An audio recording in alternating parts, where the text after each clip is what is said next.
You're listening to Cat Tales.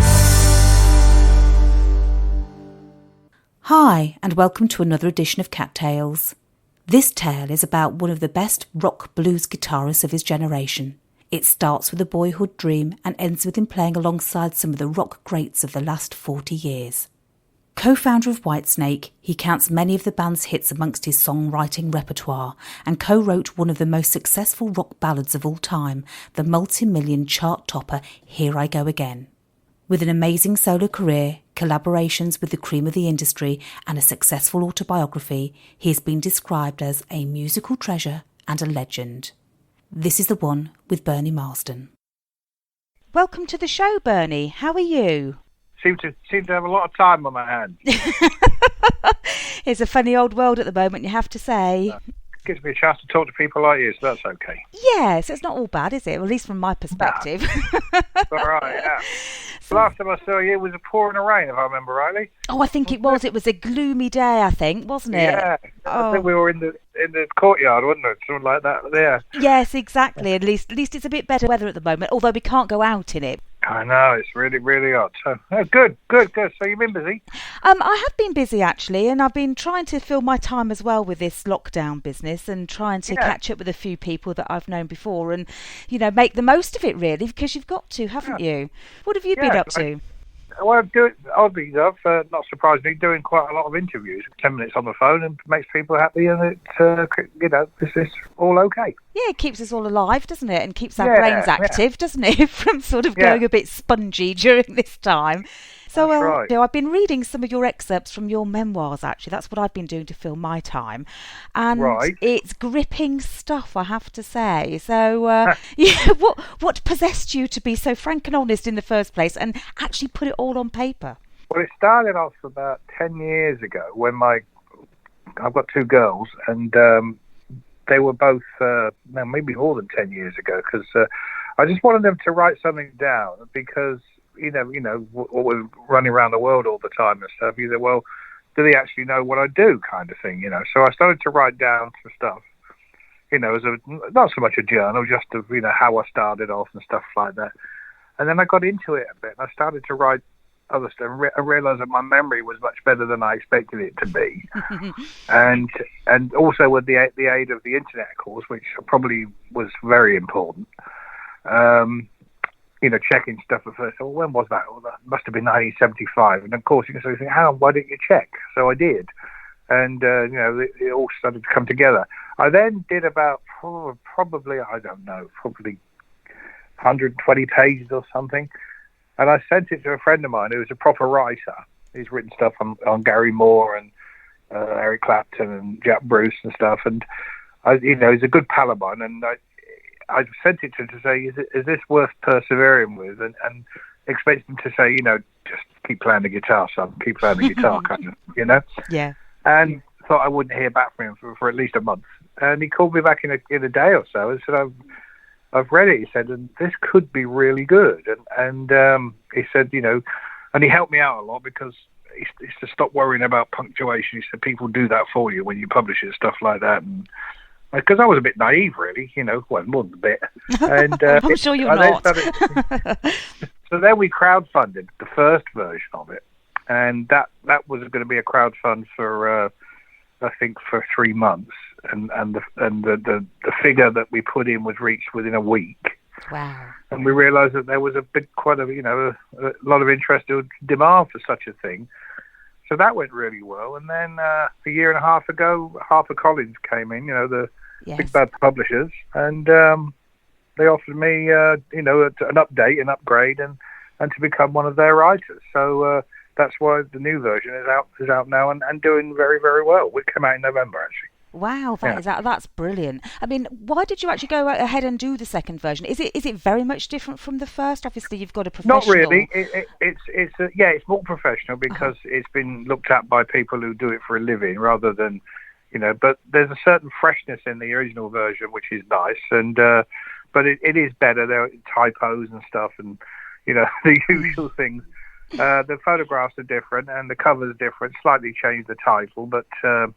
But a lot more people have been reached with obviously with a professional publisher than I could have hoped to have reached before. But, and it did really well originally, Kat, with the with the crowdfunding version. I was amazed. I was not absolutely knocked out. But now I'm getting emails on a daily basis, especially at the moment, the last 3 months.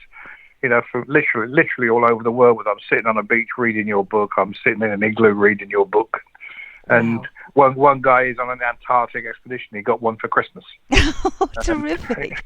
So that could never happen from the crowdfunding kind of thing. But so it's been really good. And I was planning to go out and do a book tour in September, October. But that's looking pretty unlikely now. But we did one in November into December, and that was really good. And it's just a different thing for me. I take a guitar with me. And we play a few songs and do a Q&A, and it's all good fun. And tell a few stories along the way. Sounds like a good show, actually. Yeah, so, it is. Just to remind everybody what we're talking about here, it's your book, Where's My Guitar, isn't it? And you've actually, you've been really good about telling your entire story there, which I think is so refreshing.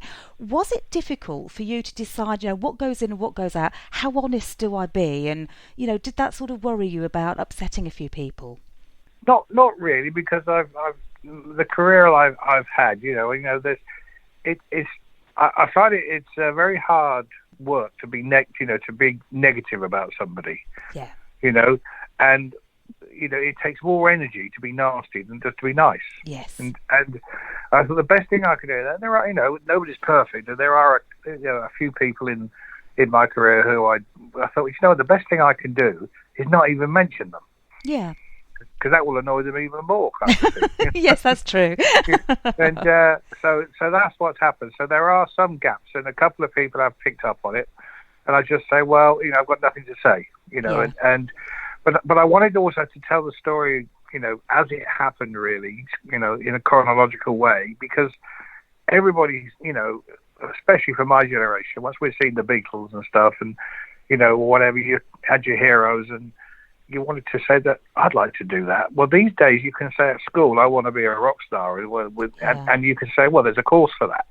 Yes, it's mad, isn't it? It doesn't guarantee anything, of course, but no. At least you can. I wasn't laughed at. I was encouraged by a couple of people, but overall it was like that can't be your job, And I wanted in the book to put across that it can be your job, and if you work hard and if you have the talent. Well, it's all down to the talent, really, isn't it? And you've been in demand because of that talent, as you can see through the book, and obviously your career. And that's what sets you aside. Let's be honest. You're being too modest here, Bernie. You're being too modest. Well, I've been lucky, I grew up in a small town, and I still live close to it, And even though I lived in London for 20 odd years, there was always that thing pulling you back. But you just need to realised that once I could play, then I started to play with people who were really good, and I've been very fortunate to play with some of the greatest players in my genre of their generation. So I can't ask for more than that, So as Cozy Powell used to say, well, you must be all right yourself, mustn't you? And I'm going, well, yeah, but you always have that thing, like, well, maybe I'm getting away with this. Yeah, it's that imposter syndrome, isn't it? I think we all have a bit of that. I recently found out about that. I didn't know about that. Yeah.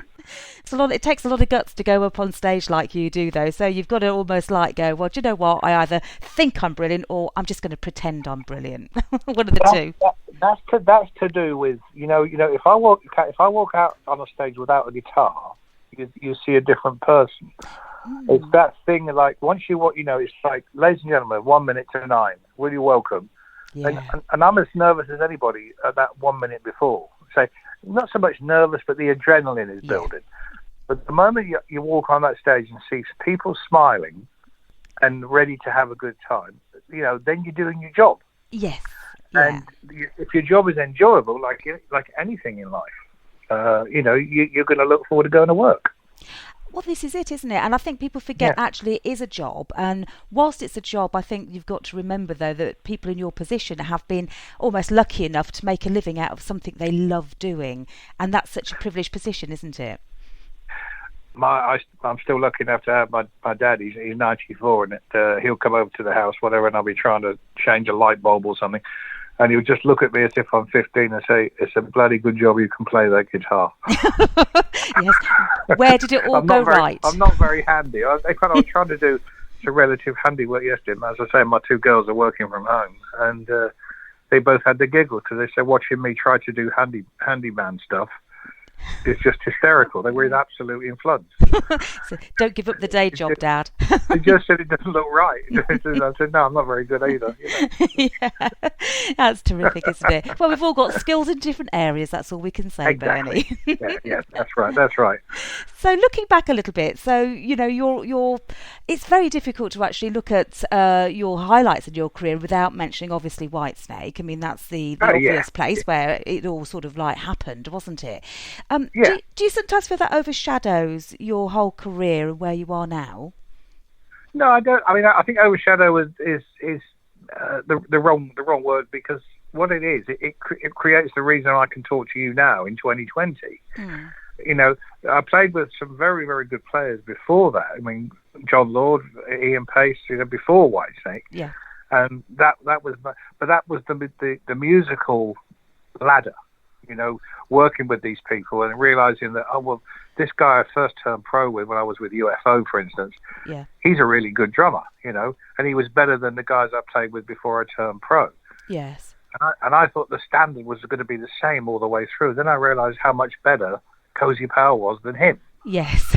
And then you think, well, yes, because Cozy Powell played with Jeff Beck, and it all started to make more sense once I was part of it. You know what I mean? Yes. And I think Whitesnake is the dream of everybody, to be in a band that becomes that successful. Even though there's hundreds of people, hundreds of artists, to be that successful and become a household name within that group is the dream of dreams. And I mean, I've been out of Whitesnake for 35 years now, and yet here I am talking about it. Well, that just sums it up, really. So I think overshadow is not, it's a highlight, and yet a highlight for me was playing with Joe Bonamassa last year. Yeah. So highlights are what you want to make of them yourself, in a way. When I look back on it now, and that's what the book's all about, and that's what we were talking about before, is you realise that the roller coaster was enormous. Yes. And if you could have taken more of it on, and and then you go into the business side of stuff, and you think, well, if we'd have done this and if we'd have done that, but you can't change things. What's done is done, and it's into the future. And I've enjoyed myself just as much post. I didn't enjoy it much as you read the book. I wasn't in a particularly good state of mind for about a year afterwards. But then you just dust yourself down and get on with it, so to speak. Yeah, well, it must have been a bit of a shock, really, because you weren't expecting it, were you? The departure from the band, and I think that's no. I mean, some of it was kind of self-instigated, because there was a lethargy within the group because we were really poorly managed. Yeah, and it was like that we're going nowhere kind of thing. But David and I both we were in the room together. It's like we sort of said to each other, well, we're going nowhere, but not realising what we'd already done. Yeah, yeah. But we were 28 years old, 29 years old, whatever. Maybe 30. Yeah. You don't really know. And he'd been through it all before, obviously with Deep Purple as well. Sure. And I don't think he could have expected that the way that Whitesnake was to change, metamorphise into what it did in America in the late 90s. The late 80s into the 90s, which became enormous. But it was a very different group. I could listen and see Whitesnake in those days, no different than going to see Foreigner or Journey or something. It was just a band that happened to be the same name that the group that I was in. People always say, "Oh, I love the old band," which is nice, and it's very, very, it's a very good thing for them to say to me. But it doesn't make any difference to me, because what is done was done. And I had my time, and we had a great time, and we made some great records, and that's good enough for me. I'm not bothered about what really happened afterwards, even though I had the success of writing a certain song. Yes, exactly. Multi-million seller, I think is the phrase, isn't it? Yeah. What I'd like to do is play a track of yours. If there was one that you wanted to feature, what would it be? Child of Babylon. Okay, right, nice choice. That's probably an unusual choice, but it sort of sums up the way the band was at the time, and the collectiveness of the band was pretty much peaking around that time.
judgment. I know how it will be.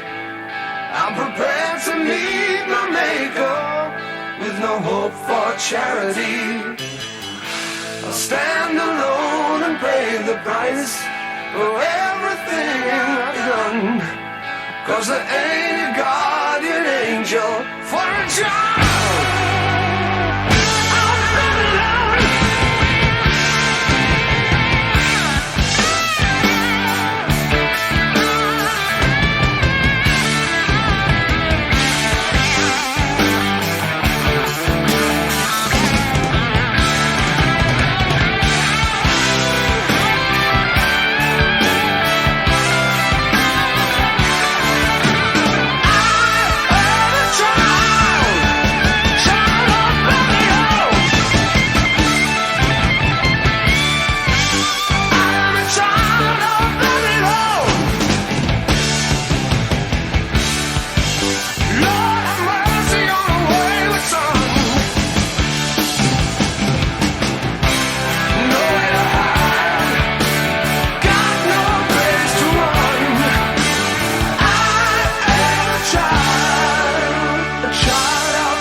Child of Babylon.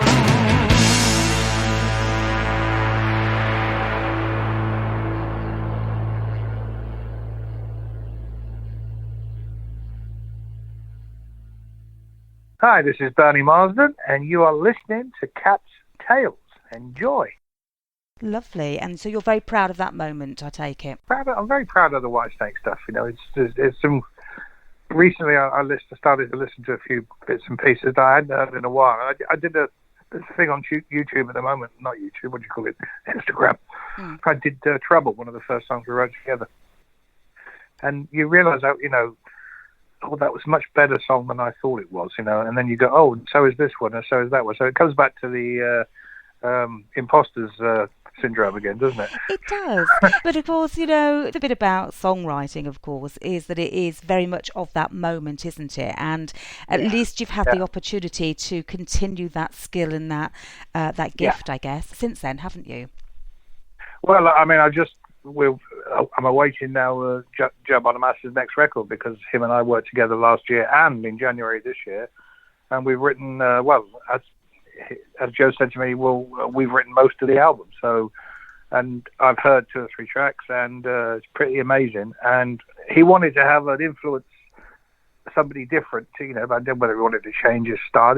And we haven't changed his style, but there's a bit of the way I write songs, well, more than a bit, in the stuff that we've obviously put together, and put together his guitar playing and the way he performs with a great band. We have a little treasure coming out in a few months, I can assure you. Oh, that sounds exciting. When I say we, that's as a writer, because I'm not part of the band. No, that's right. No, I understand that. But isn't that great to be playing with Joe Bonamassa? I mean, he's such a talent as well, isn't he? That's to have you. Yeah, he is. He's the reminder of me at his age or whatever, being in a band. And if I could have had the nerve or the gall and maybe have had the guidance, maybe I could have been a Joe Bonamassa when I was, in my 30s, instead of being badly treated and managed badly. But I don't want to come across as, like I try not to in the book, as saying, at the end, when it all boiled down, I signed those contracts with these people.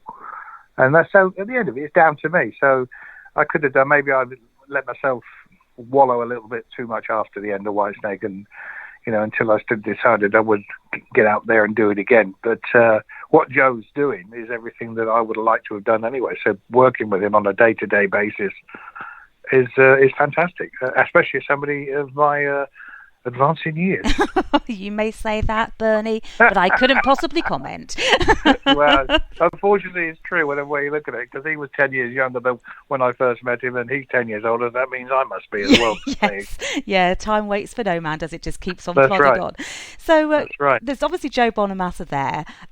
Rory Gallagher, I know that you're a big fan of as well. Yeah. Who would you rate as one of the best blues guitarists of all time? Oh, of all time? Yeah. I would have to go for acoustically, you're probably looking at somebody like Robert Johnson, or maybe Mississippi John Hurd. But of the modern era, and I mean electrically, I have to say B.B. King. Lovely, very nice, very nice. And because of B.B. King, you see, then you have my generation, because of Eric Clapton taking his records and putting them onto record, and Freddie King, and then Rory listening to those records when he was, because he was a bit older than me, but in between the two. Yeah. And then I first heard Rory when I was about 17, going like, "Oh, the hell is this?" Yeah. And I became a great fan of Rory's, and fortunately became a good friend as well. But he was one of the, well, he's a national hero. It's just that. You hear his music now, and it's still hard to take on board that he hasn't been around for such a long time, and he was one of the great guys, but a fantastic guitar player as well. Yeah, absolutely. And I think that's what's so nice about the music industry and the career that you've had, that you've played with such a lot of brilliant people and lots of different types of players as well, haven't you? It's not just emanating what you do, it's about how it all gels together. No, I did a piece last week and an album that never actually, only a bit of it ever saw the light of day, but I worked with Andy Taylor from Duran Duran. Oh, right. We did a load of writing and playing together. That was totally different. You know, I got to play with the Allman Brothers in New York a few years ago. I mean, all this stuff, you know, kind of put on a wish list. You just thought, no, well, that's never going to happen. You know, and then sitting down in a room with B.B. King or sitting in a room with Louisiana Red or whatever, and you know, you just don't think these things are going to happen. I realised that I spent an hour with Little Richard in Nottingham about 12, 15 years ago, after his show, and because I'd been playing with a Ringo Starr band, I was kind of ushered into the dressing room, you know, and he was fantastic. You know, he'd just done his gig, so this is best part of 20 years ago, so he's probably the best part of 70, and he just kept saying to me, "You play with Ringo Starr?" And he said, "You tell him to call me." Richard won't speak to him. It was like that, you know. It was really, I think the main reason I was ushered backstage was because somebody said this guy plays with Ringo, but he was great, and he signed some records for me, and I, you know, that was there's another highlight for you, Kat. You know, it's you know, meeting these people that you don't really think about. Well, I knew I was doing something that night because I took these albums to get signed. I didn't expect him to sign them, but he did. Oh, fabulous! He did a great way to sign. I looked at them over the weekend when I heard of his passing. And even though I knew it was on there, but he signed it uniquely. He put to Bernie, and he put "God loves Little Richard."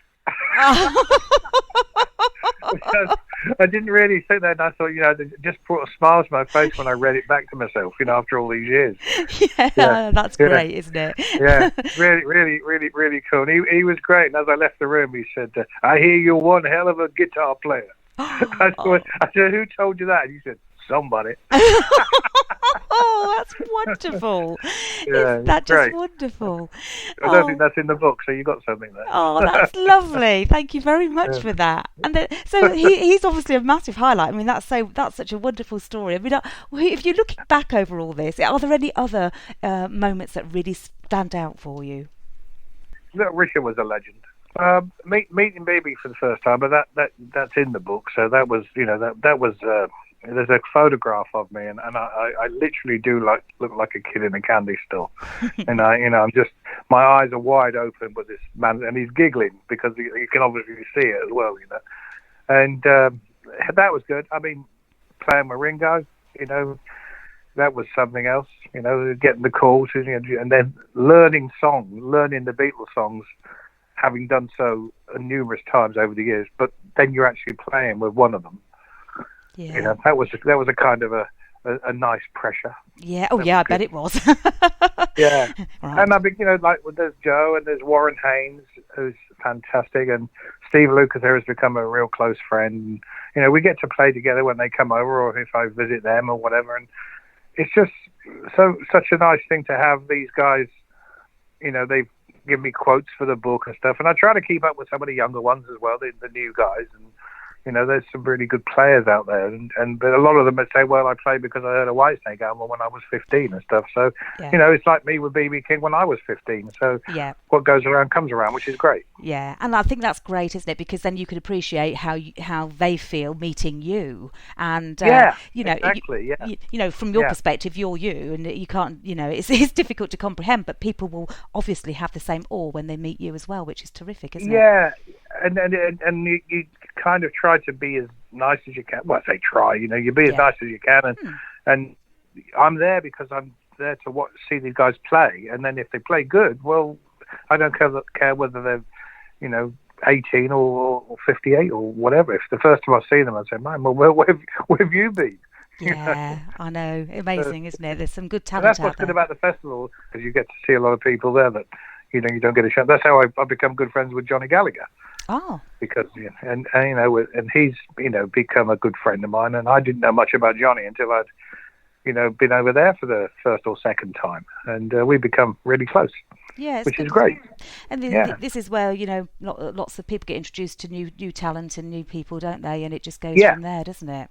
Yeah, and music is such a great leveler. You know, you can play your stuff and walk out and be a guest for somebody and play their material, or then vice versa, and it's just a good feeling, you know. Yeah, absolutely.